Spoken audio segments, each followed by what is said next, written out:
അതെ, ഇന്നൊരു പഴങ്കഞ്ഞി ആയാലോ? കണ്ട പഴഞ്ചോറുണ്ടല്ലോ. ആദ്യം തന്നെ ഞാൻ ഈ ചുവന്നുള്ളിയും പച്ചമുളകും കൂടി നന്നായി ഒന്ന് മിക്സ് ചെയ്യും. എന്നിട്ടേ അതിലേക്ക് കുറച്ച് ഈ പുളിശ്ശേരി ഉണ്ടല്ലോ, അതങ്ങയുടെ കൂടെ ഉണ്ടല്ലോ കുറച്ച് തേങ്ങാ ചമ്മന്തി.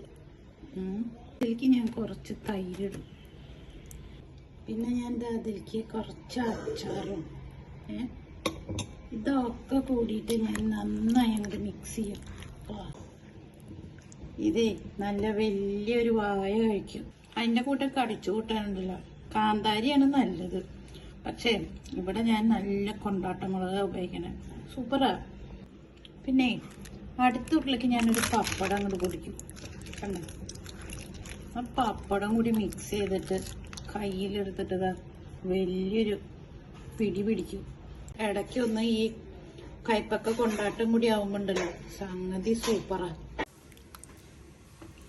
ഇടയ്ക്കൊക്കെ നമുക്ക് ഒരു പഴങ്കഞ്ഞിയൊക്കെ കുടിക്കാട്ടോ, നല്ലതാ.